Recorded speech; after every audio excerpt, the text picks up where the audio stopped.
Assalamualaikum warahmatullahi wabarakatuh. Perkenalkan kami dari kelas akuntansi syariah 5E kelompok 3 yang beranggotakan 1. Saya sendiri Anggianija Fikadila dengan NIM 1952211143, kemudian Latifah Tamimah dengan NIM 1952211153, dan yang terakhir Yuliana dengan NIM 1952211157. Pada kesempatan kali ini kelompok kami akan membahas tentang akuntansi mudharabah dengan pokok pembahasan sebagai berikut. 1. Pengertian akad mudharabah. 2. Jenis-jenis akad mudharabah. 3. Karakteristik akad mudharabah. 4. Dasar syariah. 5. Skema akad mudharabah. 6. Prinsip pembagian hasil usaha. 7. Bagi hasil usaha akad mudharabah mustarokah. Dan yang ke-8, perlakuan akuntansi pemilik dana dan pengelola dana. A.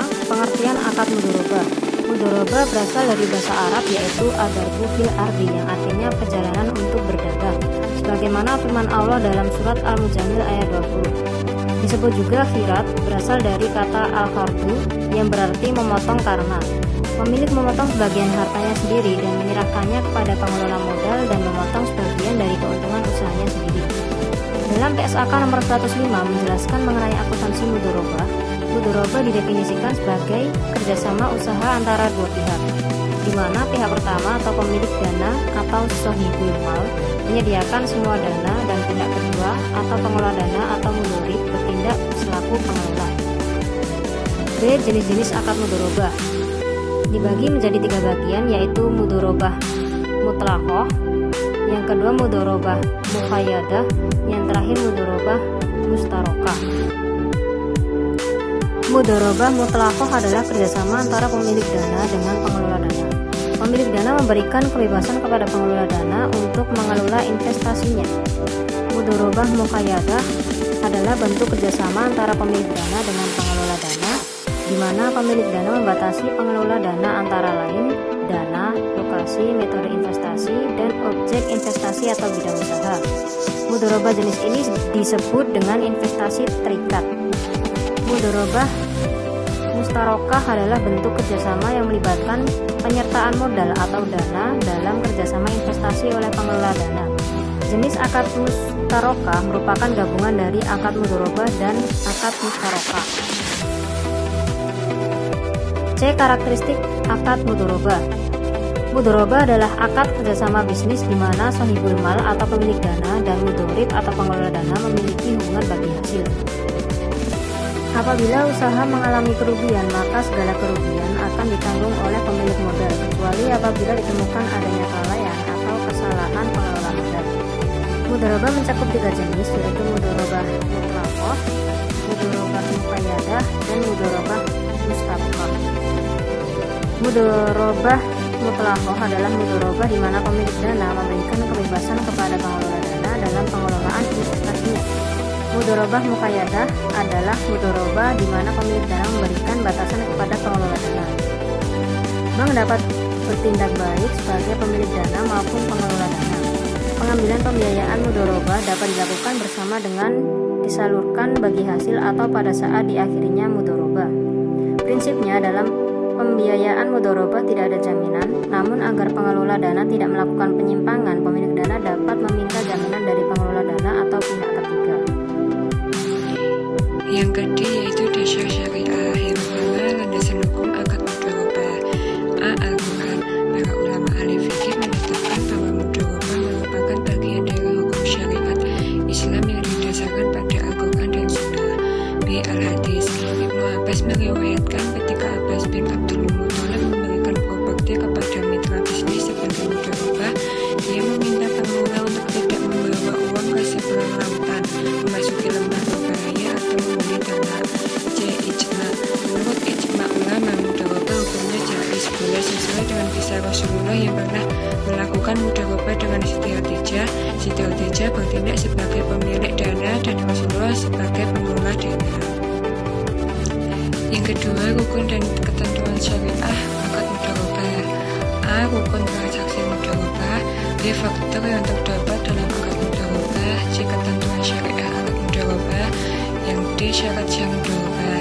Ketiga, pembatalan dan berakhirnya akad mudharabah. Ulama fikih menyatakan bahwa akad mudharabah dinyatakan batal atau berakhir apabila masing-masing pihak membatalkan akadnya.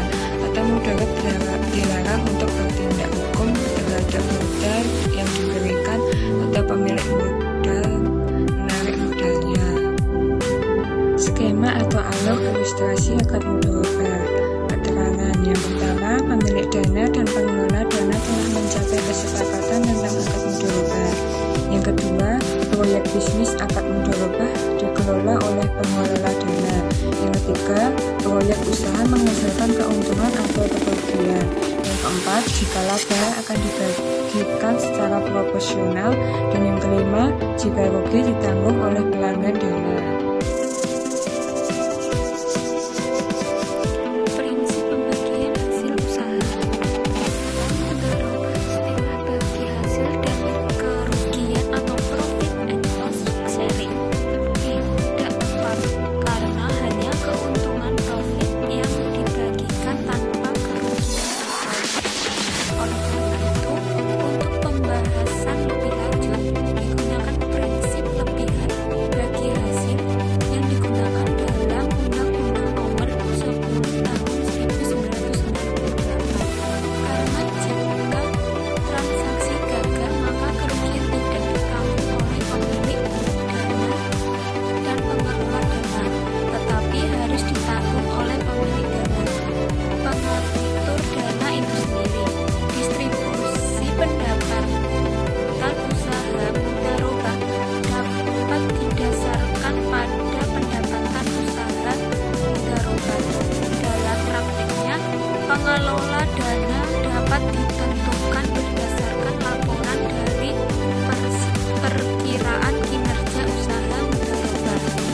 Mungkin tidak mencatat pendapatan dari perkiraan kinerja berbisnis. Untuk menghindari perselisihan mengenai biaya yang dikeluarkan oleh manajer dana, kontrak harus menetapkan pengeluaran mana yang tepat. Selanjutnya yaitu bagi hasil usaha akad mudharaba musyarakah. Dalam ketentuan bagi hasil dari jenis perjanjian, kontrak ini dapat dilaksanakan dengan dua pendekatan. Pendekatan yang pertama yaitu pendapatan investasi antara pengelola dana dan pemilik dana. Sesuai dengan rasio yang disepakati oleh pemilik, maka bagi hasil investasi yang telah dipotong pengelola dana dibagi-bagikan oleh pengelola dana atau sebagai mustarik dan pemilik dana sesuai dengan modal sahamnya masing-masing.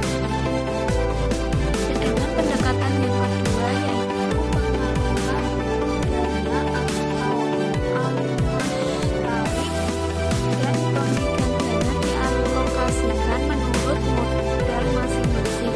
Pendapatan investasi dialokasikan dengan saham, kemudian bagian pendapatan investasi setelah dikurangi oleh pengelola dana atau al-mustarik dibagikan kepada pengelola dana dan pemilik dana sesuai dengan nisbah yang disepakati. Jika terjadi kerugian investasi, kerugian tersebut akan dialokasikan sesuai dengan modal saham mustarik.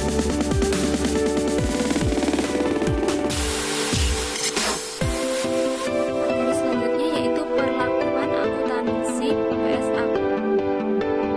Kita harus simak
truthfulness dalam pelaporan.